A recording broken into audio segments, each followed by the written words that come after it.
Selamat siang, kami dari kelompok 10 akan mempresentasikan materi yang berjudul tinjauan atas PSAP yang terkait dengan akuntansi aset tetap dan investasi. Pendahuluan, dikatakan dalam PSAP bahwa investasi adalah aset yang dimaksudkan untuk memperoleh manfaat baik ekonomi maupun sosial sehingga dapat meningkatkan kemampuan pemerintah dalam rangka pelayanan kepada masyarakat. Investasi yang juga merupakan langkah awal kegiatan produksi yang pada hakikatnya juga merupakan langkah awal kegiatan pembangunan ekonomi. Dinamika penanaman modal mempengaruhi tinggi rendahnya pembangunan dan pertumbuhan ekonomi. Oleh karenanya,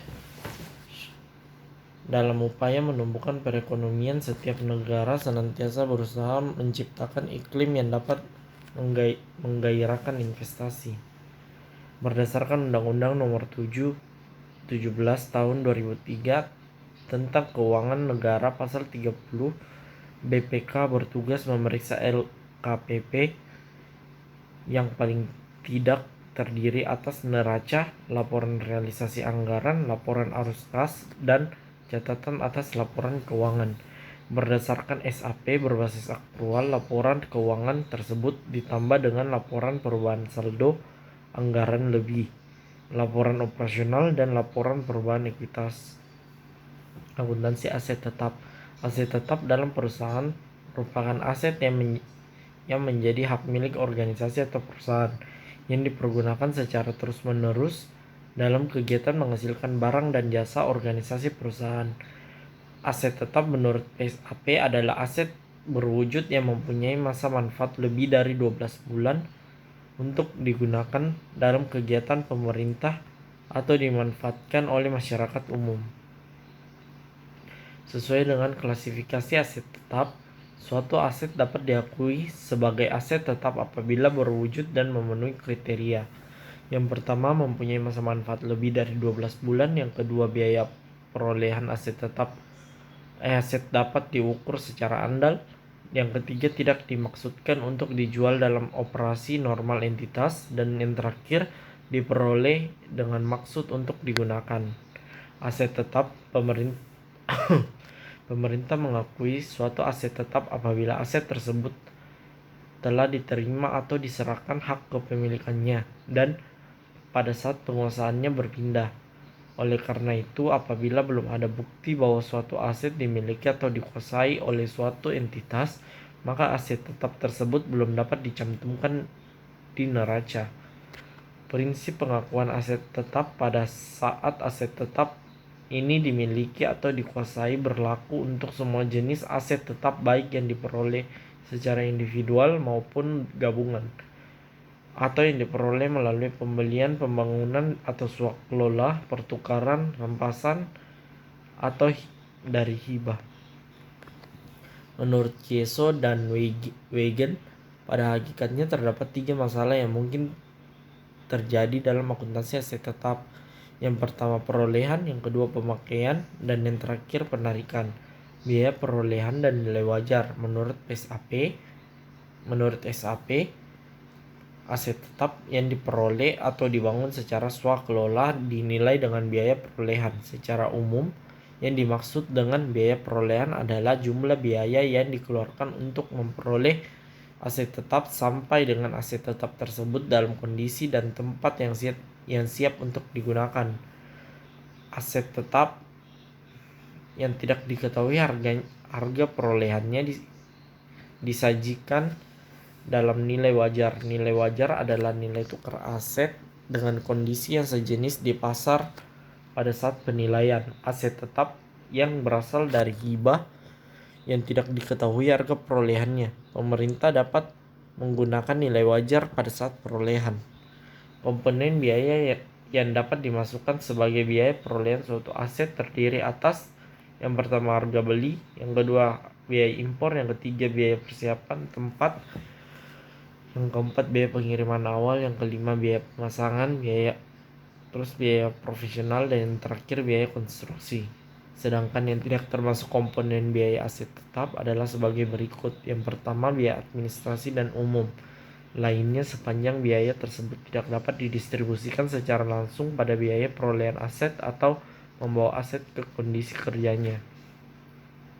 Yang kedua, biaya permulaan dan produksi serupa kecuali biaya tersebut perlu untuk membawa aset ke kondisi kerjanya. Menurut Belkaoui, ada 3 persoalan pokok dalam penggunaan aset. Yang pertama, expenditure, pengeluaran untuk aset itu sendiri. Yang kedua, depreciation, harga pokok dari aset tetap itu sebagai akibat penggunaannya dalam kegiatan produksi. Dan yang terakhir, revaluation, penilaian kembali atau revisi taksiran umur. Matthews dan Pasera mengelompokkan aset tetap menjadi yang pertama aset tetap yang dilihat dari sudut substansinya yang dibagi menjadi aset berwujud dan tak berwujud. Yang kedua, aset tetap yang disusutkan dan tidak disusutkan. Dan yang terakhir, aset tetap berdasarkan jenisnya. Penyusutan merupakan alokasi yang sistematis atas nilai suatu aset tetap yang dapat disusutkan selama masa manfaat aset yang bersangkutan.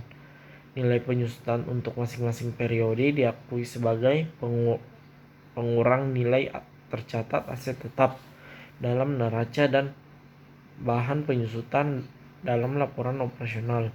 Metode penyusutan sesuai dengan PSAP 7 yaitu metode garis lurus, metode saldo menurun ganda, dan metode unit produksi. Selain disajikan pada lembar muka neraca, aset tetap juga diungkapkan dalam catatan atas laporan keuangan atau CALK.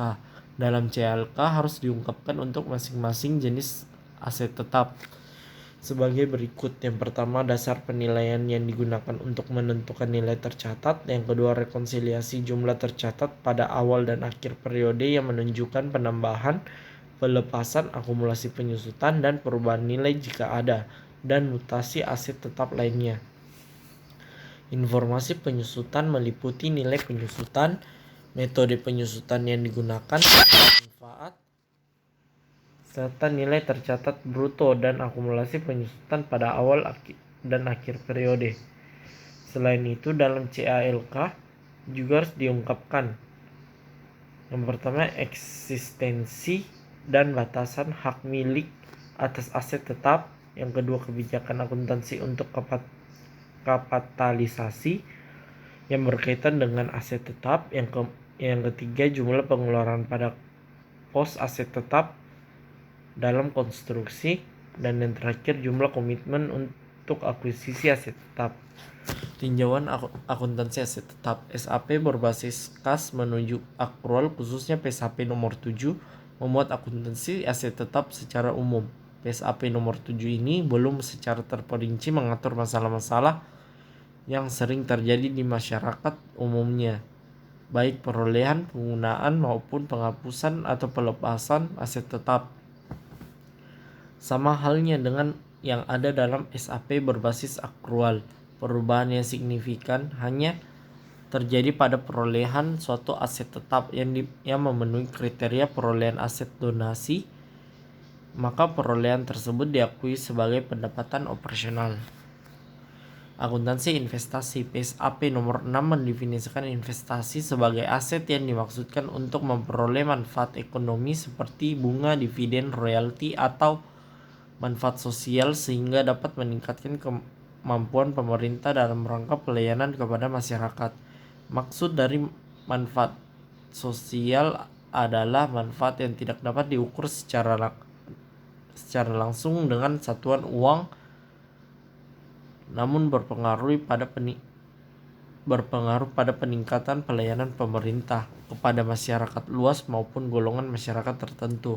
Investasi yang dilakukan pemerintah dapat berupa pemanfaatan surplus anggaran untuk mendapatkan pendapatan dalam jangka panjang dan pemanfaatan dana menganggur untuk investasi jangka pendek. Dalam rangka manajemen kas, investasi dapat dilakukan untuk jangka panjang dan jangka pendek. Investasi jangka pendek dilakukan pada pasar uang, sedangkan jangka panjang pada pasar modal. Investasi jangka pendek. Investasi yang dapat dicairkan dan dimaksudkan untuk dimiliki selama 12 bulan atau kurang. Investasi jangka pendek harus memiliki kriteria dapat segera diperjualbelikan. Investasi tersebut ditujukan dalam rangka manajemen kas dan berisiko rendah. Investasi jangka panjang. Investasi jangka panjang adalah investasi yang dimaksudkan untuk memiliki lebih dari 12 bulan. Investasi jangka panjang dimiliki menurut sifat penanamannya, yaitu yang pertama permanen. Investasi jangka panjang yang dimaksudkan untuk dimiliki secara berkelanjutan. Yang kedua non permanen. Investasi jangka panjang yang dimaksudkan untuk dimiliki secara tak berkelanjutan. Suatu pengeluaran kas atau aset, penerimaan hibah dalam bentuk investasi dan perubahan piutang menjadi investasi dapat diakui sebagai investasi jika memenuhi kriteria. Yang pertama, kemungkinan manfaat ekonomi dan sosial atau jasa potensial di masa yang akan datang atas suatu investasi tersebut dapat diperoleh pemerintah. Yang kedua, nilai perolehan atau nilai wajar investasi dapat diukur secara memadai. Dan yang terakhir, metode penelitian investasi pemerintah, yaitu metode biaya, metode ekuitas, metode nilai bersih yang dapat direalisasikan. Sekian presentasi dari kelompok kami. Terima kasih.